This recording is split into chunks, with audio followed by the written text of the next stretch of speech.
Hello, and welcome to the festival preview for the 2024 IIBA SoftEd Festival of Business Analysis. Um, uh, Thank you all for attending today. So today we're going to give you a nice taster of the IIBA SoftEd Festival of Business Analysis this year that begins on the 14th of October and runs through to the 18th of October, and which will be in Auckland, Wellington, Brisbane, Sydney, Melbourne, Adelaide, and Perth. My name is Luigi Bini. I'm the Major Events Director for the IIBA Australia chapter, and the Festival of Business Analysis, or as we like to call it, FOBA, is my baby. And today we're joined by an impressive panel of guests who will all be speaking at the festival. So we've got Shane Hasty, who's the Foundation Delivery Lead for the Skills Development Group. Welcome, Shane. Hello, welcome. Thank you for having me. No worries. And Michelle, I've never pronounced your name out loud, so I'll do my best. Rudin Clow, who's also the Principal Consultant and Skills DX Lead for the Skills Development Group. Also, Craig Smith, who is the Head of Organisational Performance Skills Development Group. That's a much easier name to pronounce. Adam Scott, who's a career coach for IT professionals. And again, Malini, I've never pronounced your last name, but I'll have a go. Malini J.R. Ganesh, who's a Strategic Advisor, Senior Consultant and Coach, and ITSM Hub. And Arvind Arcote, who I know well, who's the Manager for Analysis Practice, the Manager Analysis Practice for UniSuper. Welcome all. So today we're going to have a kind of informal panel discussion. We've got a range of questions for the panel. And if you have any questions, just add them to the Q&A section that you'll see at the bottom of the screen. And so, and before we get moving, one last thing. Did you know there's a huge one-off discount for the AI for BA course that is offered to you by Skills Development Group, formerly known as SoftEd? And if you use the code FOBA24, you'll get a $250 off that public course. So let's get underway. So we've got a whole range of panelists with us today, and they're all talking about important things to the future of business analysis and how business analysts interact with their jobs and the world. I might start with Shane and Michelle. Welcome, and again, thanks for your participation in the Festival of Business Analysis. You will both be speaking in Wellington, Auckland, Brisbane, and Melbourne. So you're going to be very busy over the weeks of the festival. And your talk is The Pathway to Business Analysis Greatness. And that's about business analysts seeking to harness their full potential through business professional development, personal growth, and effective teamwork. Can you tell me a little bit about this talk, and what does business analysis greatness mean to you? Hopefully people can hear me. I just got a message saying my internet is unstable. I can hear you. Sure. Okay. Luigi, thank you first of all, thank you very much. And folks, thank you for coming and listening. What is business analysis greatness? I want to go back to the work that I was involved in when we put together BABOK version 3. I was one of the core team. So for those of you who've had to study the BABOK, I do apologize. Yes, we did make it bigger, not smaller. So there's a lot to be studied and to be learned in there. But one of the key things that we had some deep conversations about is the competency in business analysis is not just your technical skills. It's not the tools and techniques that you bring to the table. It's very, very much the people skills, the underlying competencies. So we put together a whole chapter in the BABOK, which is chapter 9 on those underlying competencies. And this is where honestly, I believe greatness in business analysis happens is leveraging those, what do we call them? Power skills, people skills. I really don't like the term soft skills because none of them are soft. They are hard. They are the hardest things that we have to do in really dealing well with people.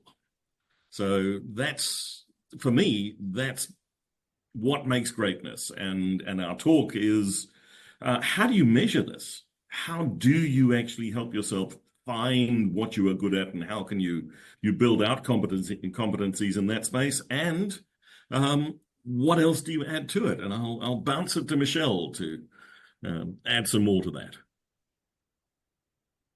Thanks, Shane, and that's a really good place to start. I guess from my angle, in the place that I work, which is very much around behavioural competencies, and we were very much looking at the future of work research overall globally June last year, and we were seeing the same things thematically over and over again for the global workforce, but certainly very applicable to business analysts as well.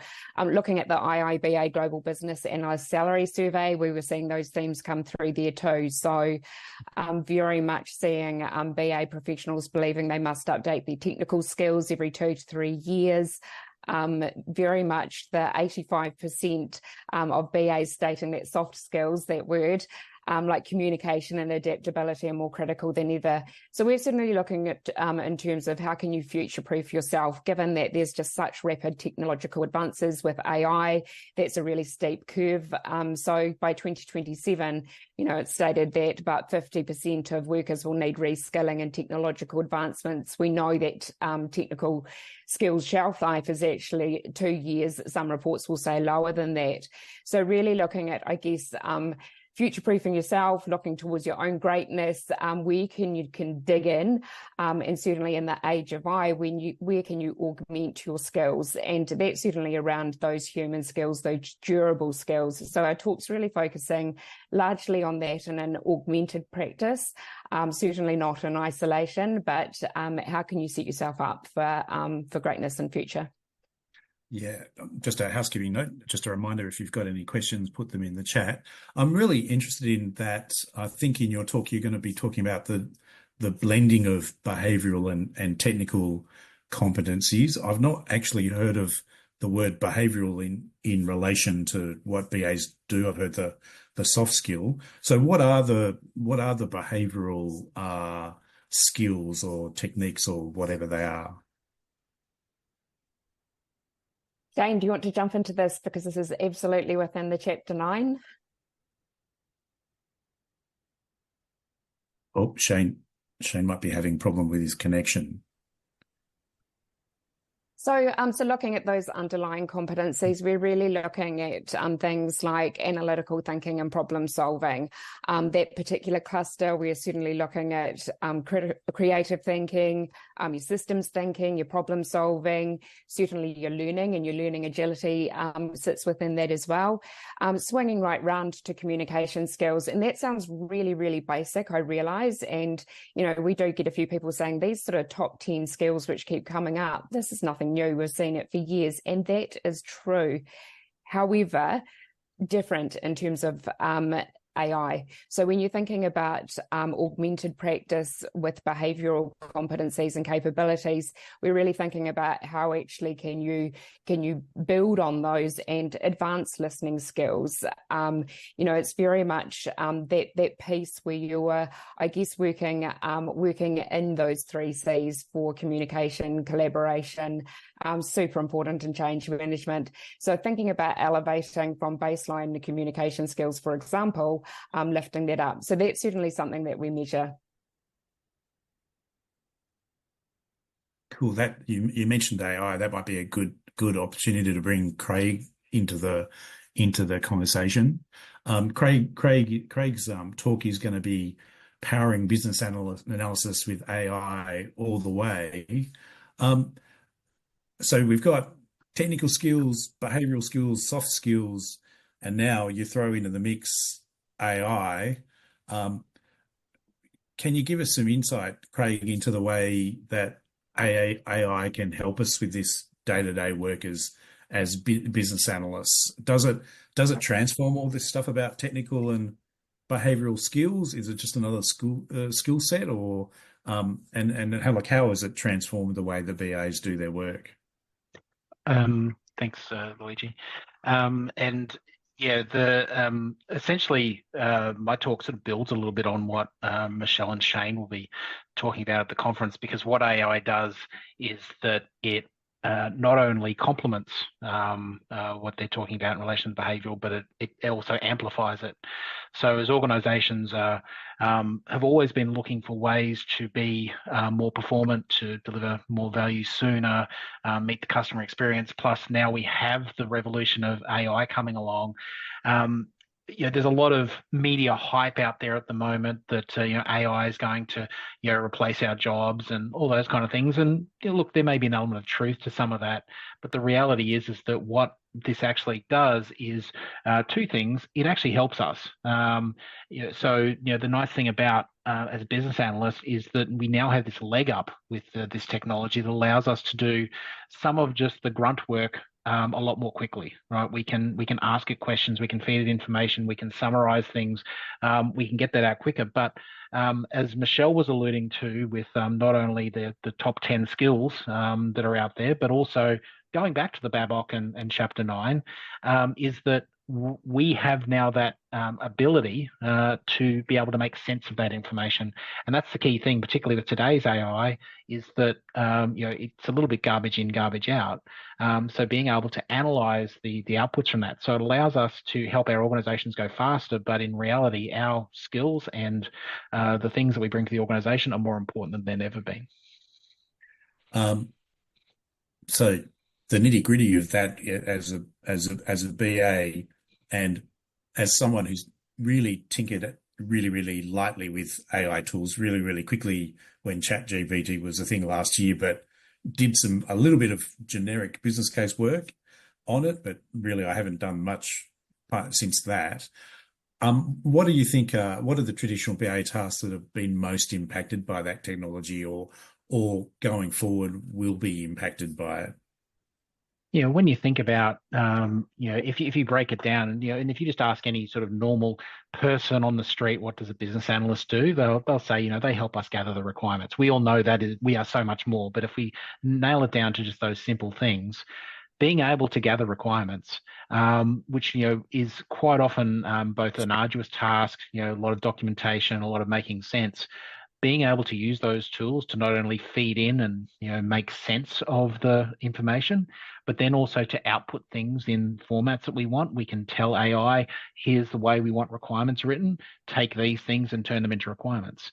Where our skill becomes is freeing us up from, instead of spending days and weeks in a Word document, formatting things and making sure it's right, to actually allow us to do the things where we really add value, which is to ask the questions that might be missing from that output, to be able to add more value to the things that gets created. So we can do the whole suite of things. If you're producing it now, AI can help you do it. You can ask it to produce user stories, requirements documents, use cases, any of the diagrams that we might need to create. AI has the ability in all sorts of different forms to be able to do that heavy work for us. But it's knowing, being able to spot where it might be incorrect, because we do know that it does make things wrong, but it allows us to get that. It's almost that 80-20 rule, right? We can get to that 80% really quickly, and then we can add value to the other 20%, which frees us up to do the things that our organizations really need. Which comes back to what Michelle was talking about. It's those other skills, that analytical, that being able to communicate, being able to bring people along for the ride, but then also assist organizations in be able to deliver value quicker. Cool. I might bring in Arvind and Malini and Adam to the conversation now. So Malini and Arvind are going to be talking on unleashing excellence, the journey from good to great BA. So we've got a world with good old traditional technical skills, behavioral skills, and now AI thrown into the mix. Malini, I know you're extremely passionate about the whole area of coaching BAs for success. What inspired you to pick your topic, the journey from good to great BA? You're on mute. You would think by now, we would have all got used to that. But hello, everyone. It's great to be here. And thank you for your question, Luigi. Now, I've witnessed firsthand the incredible impact that business analysts have on organizations. It is indeed one of the strengths of our profession.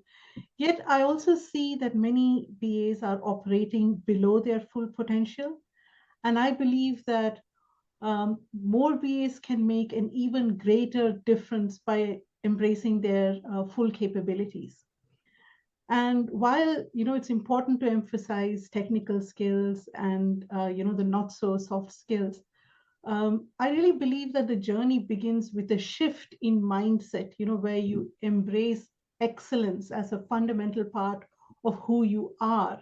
So recognizing that being a great BA comes before doing great BA work. And then when business analysts can truly tap into their potential, it's not just about advancing their own careers or driving better outcomes for their organization, but it also helps us to enhance our sense of personal well-being, improving the culture of our organizations, and ultimately having a positive impact on society. So it's really about creating a ripple effect that that reaches far beyond any individual. And that's why I'm so passionate about this, and I find this topic very inspiring. And Arvind, what do you think being a great BA then means? I think Malini just mentioned being a great BA comes before doing great BA work. So what does that mean? I don't want to give away too much because that will defeat the purpose of the showcase. But without getting into the detail, what Malini and I will be talking about are broadly two things. One is know your own worth. What is your own worth? What do you actually bring to the table? What is the value that a BA has in project delivery and in an organization? A is to understand our own worth, and B is to be able to articulate that in a way that others get it, right? And for us to be able to do that, instead of defining ourselves in terms of the tasks we do, it'll be better to define ourselves in terms of the impact we create in the organization. What is the impact of our work? And if we define ourselves on those terms, then we are able to articulate our value a lot better, right? I don't want to tell you what that impact is, but for that you need to come to the forward. But that's effectively what we'll be talking about. Cool. And Adam, your talk's on 3 pillars essential for success as a business analyst to be happy at work and get paid the money you deserve. So what's your take on what we've heard so far? Is your focus more again on the individual, the BA as a person? It's definitely more the individual there, Luigi, and there's definitely a current theme that we're all talking about here, where it's really about who you are and how you're showing up.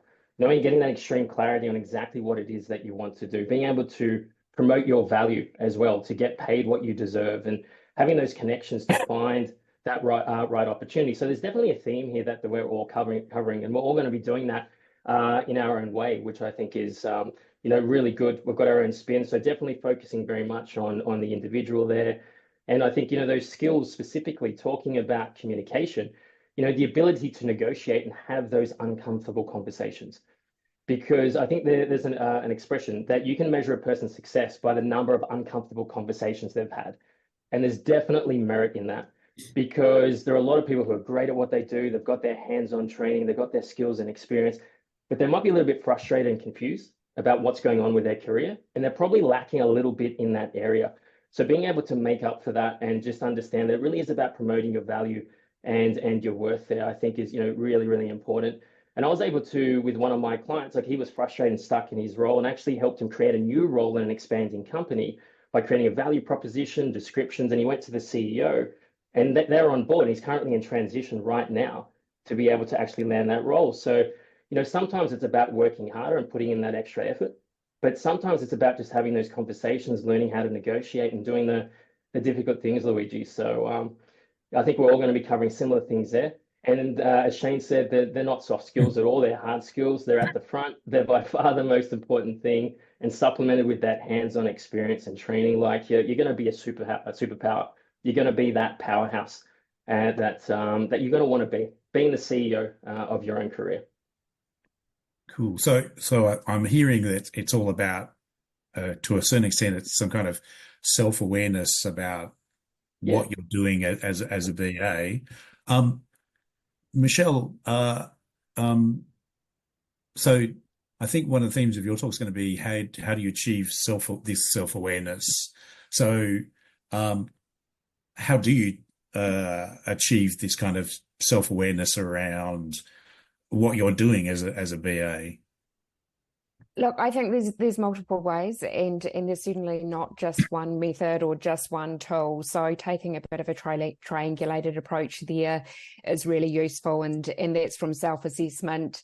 Chapter 9 of the box, great place to start there, running way through and completing a bit of a self-check there.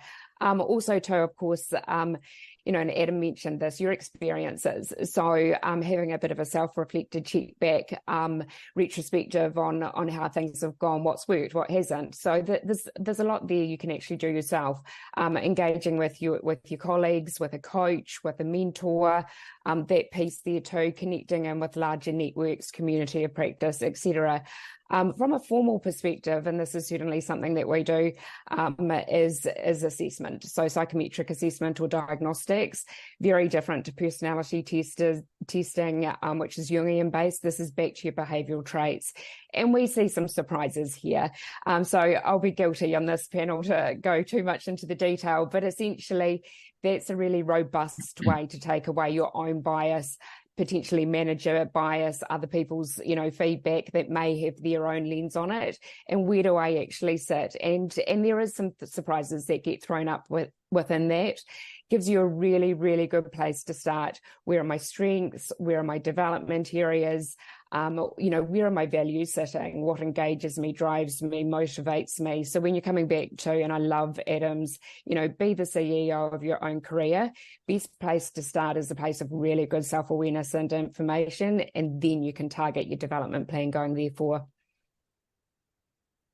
Cool. And taking it back out to the organization and zooming out. So something that's dear to my heart is that I've got my own little theory that BAs doing traditional waterfall kind of traditional ways of doing things is really, really difficult. And it was always, to a certain extent, set up to fail, because I'm an agile fan, basically, in terms of the way of do things. And in my own career, I've noticed, or at least I've found, that if I've got everything set up properly in terms of things being run in a nice way that I know will work, your job is much more easier. If not, it's kind of more difficult.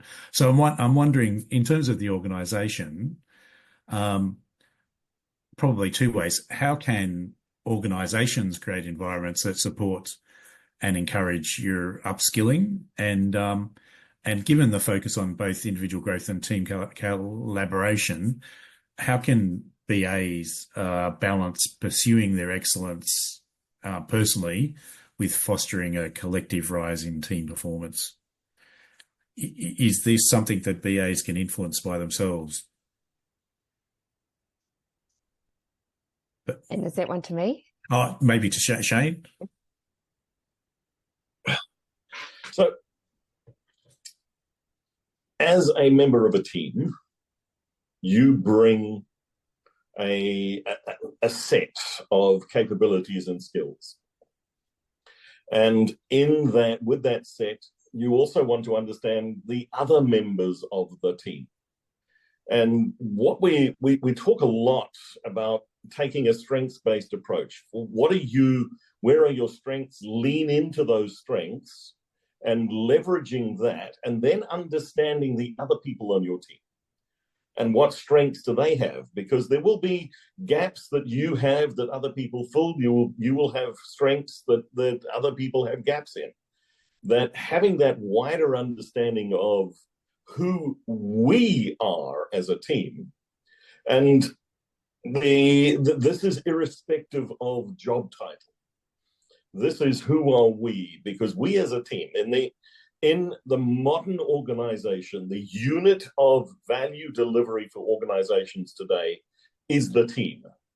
There's the interesting transition where this team now has an electronic member. The AI tools, they definitely complement us in teams, but that understanding that team-based set of capabilities. So there we lift each other up.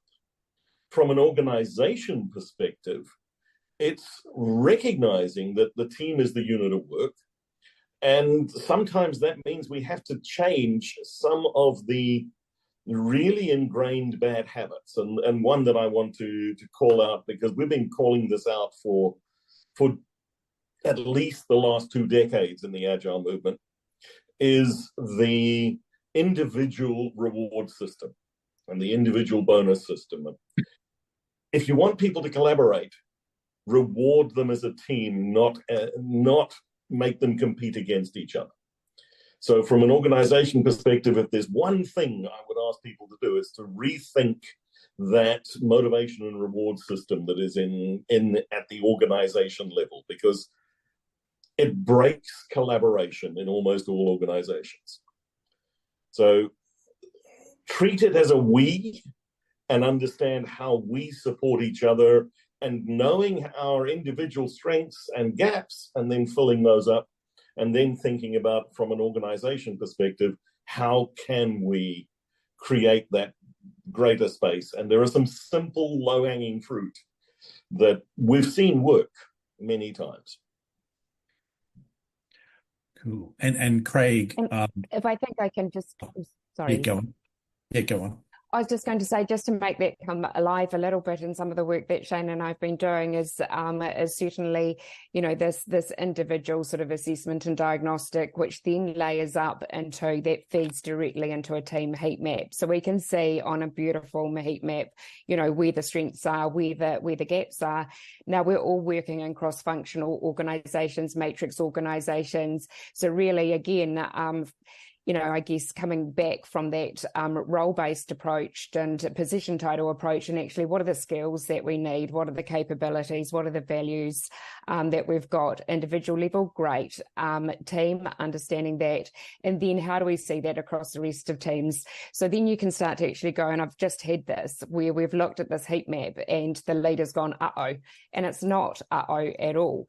It's like, actually that sits over here in another team. You can just actually bring that in fractionally and support your team with that. It doesn't actually have to be hiring another head count. So what's a better way of working there in a true matrix organization? So it really does it's a layered effect, but starting at that individual, so people really know where they sit and really clear on that, that's super empowering for the teams. And then you start to see those themes throughout the organization. If you've got the same gaps across layers, across teams, that's when you might be starting to say, oh dear, and starting to think about your recruitment plan. And indeed, people do recruit differently. That's very interesting. This kind of team, BAs working within a team focus, and then having AI as the other team member. Craig, so how does all of that affect how the BA analyst role will evolve over the next 5 to 10 years? As AI continues to advance, is teamwork still as important as it ever was, or how as a team would you look at trying to integrate AI into all of that? Yeah, so kind of building on what Shane and Michelle were talking about, but also what I said before, is that the skill set that we bring as business analysts I think is the key that we're going to bring, into the future, maybe more even importantly than the role. that's partly because I think there is, and even you said this before, Luigi, that, in the waterfall environment, we're the people who create the requirements documents, and, that's the way we're often seen. AI is going to eliminate a lot of that work. What we will see, however, is those skills. So the ability to be able to, help analyze and make sense of things like strategy, to be able to look at things like ethics, which are, are already crucial now and are going to become even more crucial as our products and services struggle with that, as we either build AI in or as we start to rely on this more. Our ability to be able to analyze the output that comes from these tools and the products that we use. The fact that, we have always been, and just by people showing up to this, we were good at things like continuous learning as business analysts as a whole, but we're going to need to lead that charge, but we're also going to need to help others on that journey, because the skills we have are the skills that others will need to build as well.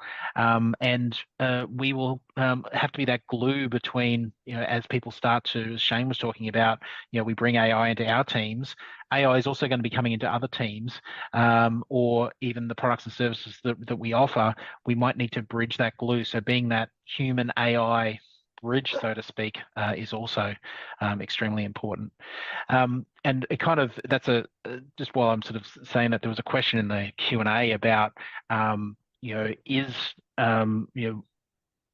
particularly when the talk, I guess Ramila asked the question about the talk that I'm giving, is it about the efficiencies of one work, or is it the analysis of the current state to design the future state? And the answer to that is both. AI is going to help us just be more productive, as well as it's going to help engineers and testers and product designers and everybody else. Not a day goes by, that I don't have, the AI tool is always open in a window and I'm always interacting with it. And we're only at the start of that hockey curve. But similarly, it's not just about going faster. I think that's, again, we got the allure of, we can add a team member and make things easier. It's also about, when the data comes out from that, it's about how we interact with it, because it helps us find those gaps. But it's only going to help us find those gaps if we know what to ask it and then what to interpret what it comes back with. So it is going to help us rethink, because one of the things that always intrigues me about AI is not so much that it does all the work for me, but sometimes it's that, one little nugget of something in there that sends me off on another rabbit hole to go find something else. So I think these technologies are going to, they're impacting us now, but they're only going to continue, particularly as the tools get better. That's very interesting, that idea about like efficiency. Like my own little playing arounds with AI, to me, it seemed like a way of starting off quickly, then generating a lot of stuff to look at, and then having to go through it and curate it and check it. So really, in the end, does it increase quality or speed, or is it just efficiency in the end, but it doesn't really make things that much faster than normal? Do you have a view on that? And I welcome others as well. But the answer is, it certainly does impact speed. Like even at Software Skills Development Group, we've seen into some of the work that we're doing that, that we've gotten, double-digit percentage increases on tasks that used to take us, weeks, now take us days. But the reality is that that's because it does a lot of that heavy lifting, and it's also, at the moment, really good for some tasks, and just a bit of a helping hand in others. The thing is, this is moving so fast that even that, you mentioned the ChatGPT you played with last year, is profoundly better. 7 or 8 months on, it's changing every day. So we don't even know what that's going to be. The quality is getting better. It's better at reasoning. It's better at all sorts of things now with the newer models. The data is getting better. But there is always going to need to be that human element, in my opinion, because ultimately we still have to be in charge of the destiny of what we're ultimately putting out in the products that we deliver. That sounds like I need to go back and have another look at it. To me. We got a course for that, Luigi. Come on. Yes, I will be doing it soon. And there are many more tools than just ChatGPT. Yes. and coming back to the individual still being useful. So, Malini, in this world, and being a great BA, what is there a criteria for success? Arvin may tell you not to tell me what they are, but are there criteria for success from going to good to great as a BA? I would say, I mean, of course, every person is unique and every person's journey to excellence is also going to be unique, but we certainly do see certain common patterns. And without giving too much away, I would say it's about, firstly, it's about the mindset. That really is the key differentiator, having that excellence mindset and what that entails. And of course, for the details of what that entails, please come and listen to us at Adelaide, Sydney, and Melbourne. And then once you've actually acquired that or cultivated that mindset, it's about then translating that into actionable behaviors, right? And then you go one step further, and to the point that Adam was making earlier, is about articulating, your value and your contributions and how you are making a difference, because that's also a critical piece. Too many of us let our work do the talking, and that's no longer enough. So I think it's these three things. And Arvin, just digging into that with like your particular personal experiences being a practice manager and stepping up into strategic management from a BA background, what's the biggest challenge in all of that? Is it part of this being just an extension of being a great BA, or is it something else? It's partly about being already aware that we are attuned to be looking at strategy always in our role as a BA, because we have to align everything that we do to the company strategy, right? So to be aware that we already have that strategic mindset in order to be a good BA, right? The other one is oftentimes we are our own enemy because we overanalyze. We are too self-critical at times. And we don't muster up the courage to put our hand up for strategic roles, not remembering that there's a lot of strategy thinking in the way we do our work. So there are a lot of transferable skills from being a BA into strategic leadership. So just being aware of that, and it goes back to what we were talking about earlier. A lot of us were saying the same thing, is about knowing your worth and having strategic thinking and having that strategic mindset is also part of your worth, and it's also part of what you bring to the table. So just being self-aware. I think there was another question you asked about self-aware. I think Michelle answered that question. Being self-aware is knowing that you have that strategic mindset already is also part of being self-aware. That's where I think most of our challenges come from, is we are too self-critical of ourselves, and we don't know the real value we bring to the table. So once we get past that mindset, that's what Malain and I will be talking about. What's that mindset that we need to break through? What is that glass ceiling that we have on top of us? Once we break that glass ceiling, I think it just opens up a world of opportunities for us in terms of leadership and more strategic roles. And if I can add to that and link it up with what Craig was saying earlier. In fact, many of our panelists have been saying earlier, in the context of AI, for example, right? While I see a lot of BAs feeling quite curious and excited, but there are equally a number of business analysts who are actually feeling a bit threatened or anxious. And so that mindset switch is about learning not to shy away from our future, but to actually shape it. Right, so to embrace the possibilities. And you might remember Charles Darwin said that it's not the strongest of the species that survives or the most intelligent, but the ones that are most willing to adapt and change. And so business analysts as a species, we now need to work out how to make AI an integral part of our DNA. Cool. And without turning into a cyborg, obviously. And Adam, just on that, you're a career coach, and you work with professionals, and we'll be presenting on the three pillars essential for success. So a lot of the advice you've given in previous talks has been around skills and strategies that supplement specific BA skills and training. With that in mind, what are some skills that you think a BA should focus on?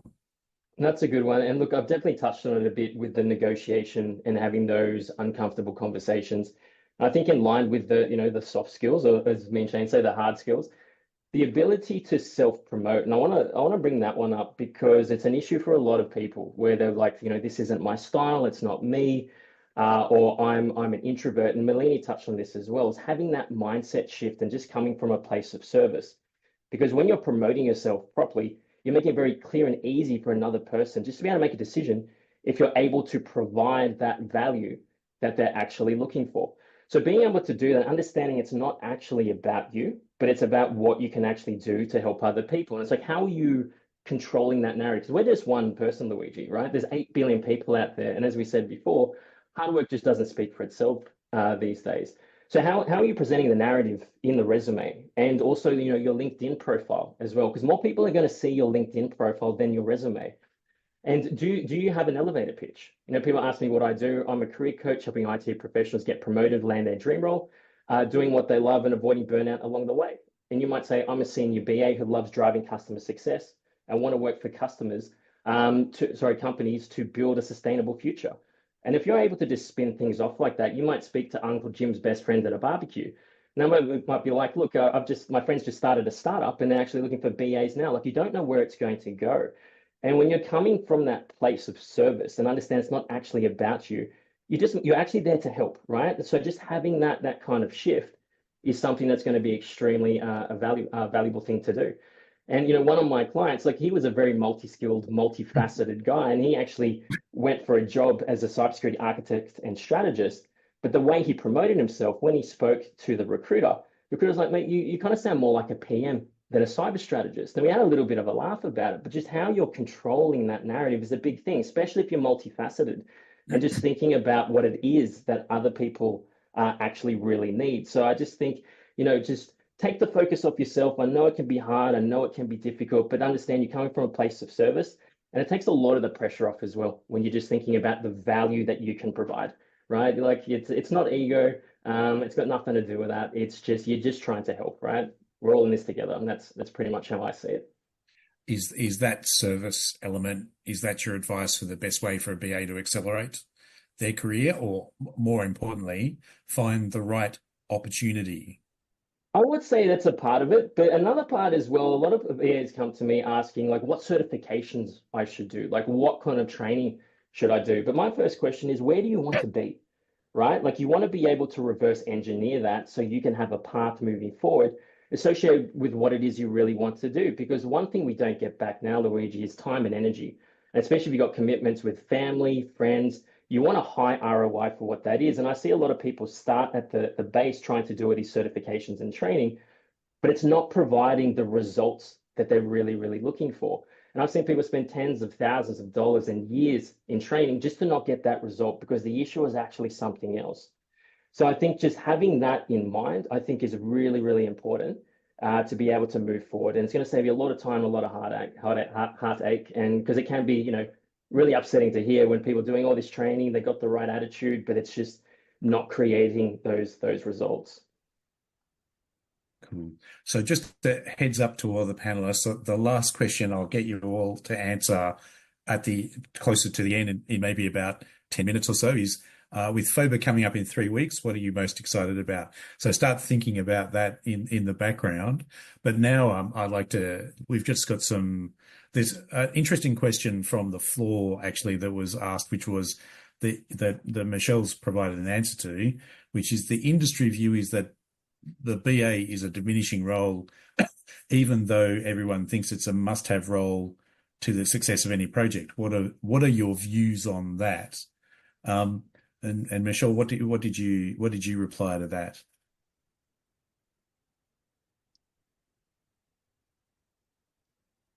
My reply to that is no. I mean, I'm not a BA. I'm a poor man's cousin as a consultant. So there's some crossover there. But I certainly see that as an evolution, and certainly speaking with my colleagues, talking to people within the industry as well, is certainly that it's different, but just because it's different doesn't mean it's dying. So certainly see it as an evolution. We're definitely seeing, and of course, much more in terms of, key change makers, strategic influencers across the organisation, far more embedded. I don't think you can do change management without BAs, and change is always a constant. Are you finding that just the ratios of BAs is the same as it ever was, or that maybe they have slightly different names, but they're still essentially BAs that are being employed? I think it's certainly throw that one to wider in the group for sure. Sorry, I think it's definitely growing, because when I started my career as a BA, there was no such commitment from the education industry to focus on business analysis as a capability. Now you have a lot more universities teaching business analysis. I've seen that for sure. That's a definite trend. The other thing that Michelle, I like what Michelle said, that we are in an evolving role, is there was a time when BAs were sort of looked down upon, so to speak. I mean, you're looked at as the PM's personal secretary. So in certain cases, I mean, that I know that's old school. We're not there. We've evolved a lot more from there now. But I'm seeing a general awareness in, if you look at the market as well, I'm seeing a lot more job ads on Seek or LinkedIn for BA practice manager roles, more than ever before. That what that's telling me is that organizations are understanding the value of having a dedicated business analysis practice for which they need a leader. And that's certainly a trend I've seen over the past specifically more 5, 6 years. I've seen that as a trend. I'm seeing a lot more of those jobs. So, the fact that companies are placing more importance to that as a dedicated capability is definitely not a sign of a diminishing role, right? So the definitions around what a business analyst does is certainly solidifying these days. We are in a much better position to define what that business analyst does in an organization, because there is a structured practice in place.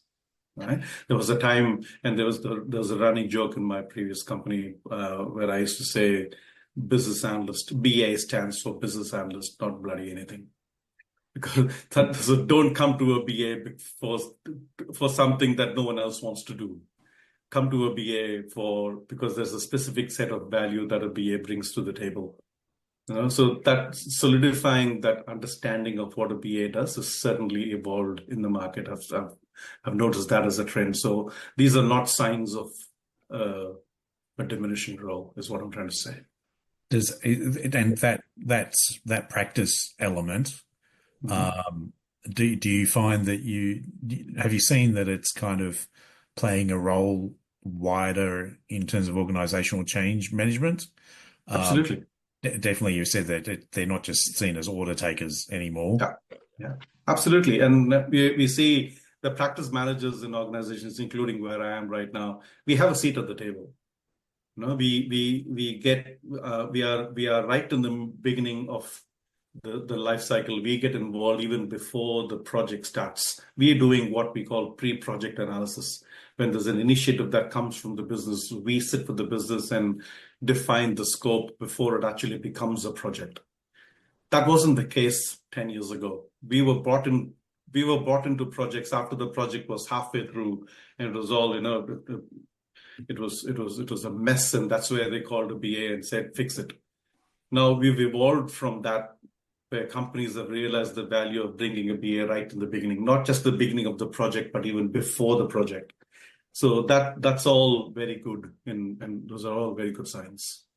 So just on that value thing, I'll open this up to anyone. So I always have a bit of a chuckle with project plans that don't have any benefits realization in them because the project managers don't care because they won't be there after the project, or they don't want to expose themselves to the accountability.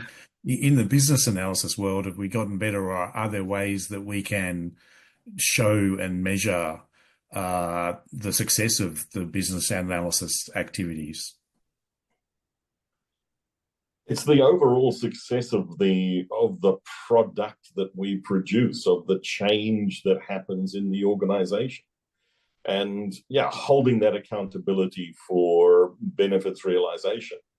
It's not a single role. It's not a single individual. I go back to the whole team is the unit of value delivery, and collaboratively. Now, can we put measurements around the effectiveness of the individual business analysis professional in a situation? Yes, you probably can. But beware of driving silo-based behavior. Again, things we've been working away from. So for me, it's the outcome measures are whole team measures and whole product measures.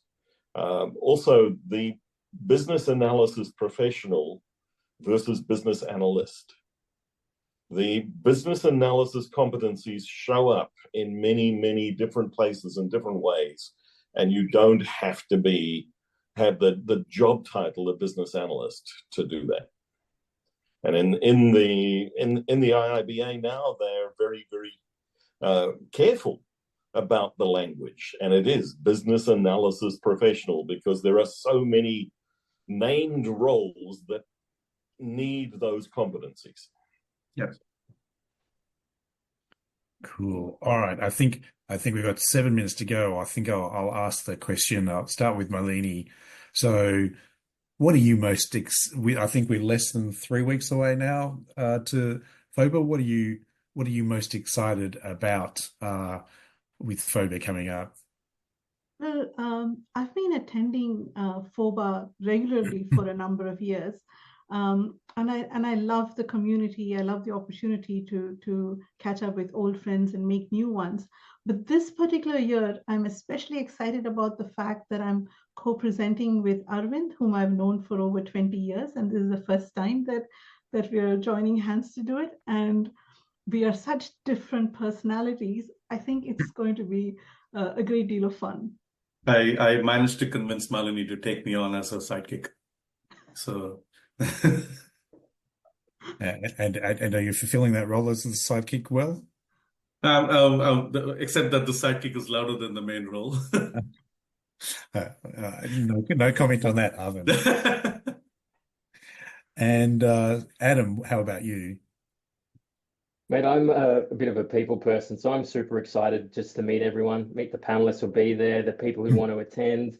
Like, this is going to be my first FOBA. So, and like, even just in this panel, I've learned so much just about the insights and people's thoughts on different behavioral styles and the age of AI. I'm just excited to hear about the other learnings that are going to be there from the panelists, how other BAs are living their life in their career, what's their next step, and just having those conversations. So you'll see me walking around having a chat with everyone the whole day. So I'll be there, and just super excited to see how that actually goes, and what I'm going to learn, and new friends I can meet as well. So that it's going to be awesome. Cool. And Craig, how about you? So I think for me, a couple of things. There's always that one session that that you just walk into not expecting it necessarily to be anything that just blows you away. I've been coming as my second or third FOBA, but that always happens in these conferences. So I would suggest step out of your comfort zone a little bit and at least go and see something that's a little bit different, because I'm always surprised, and that happened to me last year. There was a couple of sessions that really blew me away, but probably wouldn't have been the standard ones that I would have gone to. The other thing is that I'll be attending a few different cities this year as well. So a bit like Adam, getting to meet people in a different context is also going to be a great thrill for me. So I look forward to meeting everyone who's going to be there. Cool. And how about you, Michelle? Well, I'm just super grateful to be involved in this professional community. And I have to say, every session that I walk out of, I'm on a panel in Auckland with Philippe, Gary, and Shahid, if you're online. Every session we've met up, walked away with new thinking, stimulated thinking, challenging thinking, and it's fabulous. So that, and also IIBA has been very, very wonderful in inviting me to various events. So I love hearing from the people. I'm so curious. So I too get to go around on a bit of a tour of Australia as well, and I can't wait just to hear different feedback from everyone. So how they're finding it, and use that to feed forward into further development. So super grateful, and of course love all the colleagues and networks that I'm presenting with. So thank you. Cool. And Shane. I'm going to use the Maori phrase, he tangata, he tangata, he tangata. It's the people, it's the people, it's the people. I'm doing 5 FOBAs in 5 days in 5 different cities, so I'm going to be exhausted at the end of it, but I'm so looking forward to catching up with all of the people. And the people on the panels, the people who are talking, but the community that's going to be there. And I'm going to do a little bit of a plug. We've got Philip Hendricks coming out, and he is fantastic. I've met Flip at building business capability conferences around the world, and he's great. He's bringing some great experience, great stories. The fact that we've got Delvin Fletcher coming from the IIBA also. The IIBA really is holding the banner for our profession and doing great stuff. So yeah, just looking forward to what's going to be an exhausting but fun week. Thanks very much. And Arvind, I kind of get sick of hearing how excited you're going to be about October, but tell me anyway. Look, I use this line every year, and I'm going to say it again. Every year, this time of the year, I feel like a kid in Disneyland. Okay, because I go there, I'm so excited hearing all the speakers. I'm so excited to understand what the current trends are. My biggest takeaway from every FOBA is my network. My network expands every time I go to a FOBA, and I've been doing this for a while. I've been attending FOBA from what, probably 6-7 years ago now. But every time I go, I walk out with a new set of friends, and every time I go to a FOBA, I'm bumping into someone I've not talked to for a while. So we reconnect, and it's magic. That's just magic. And for people who are thinking, for people who are thinking, this is that I need to buy those tickets. You need to know that this is directly related to your job. You can always claim it in tax. That's what I've done.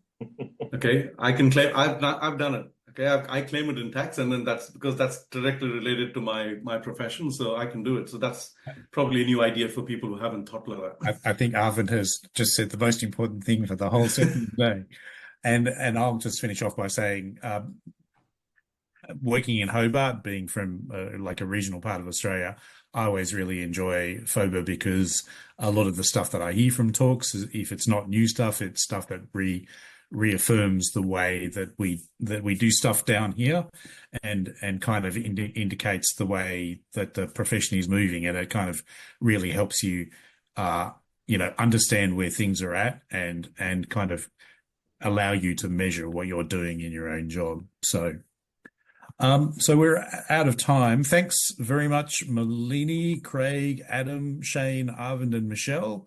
It's been a great session. Just a reminder that Skills Development Group will send out a slide pack for this. It'll have links to the festival, so it'll tell you where to go to buy tickets, and it'll also have links to the AI for Business Analysis course that Skills Development Group are running as well. Thanks everybody for attending, and have a good evening, and see you all at FOBA.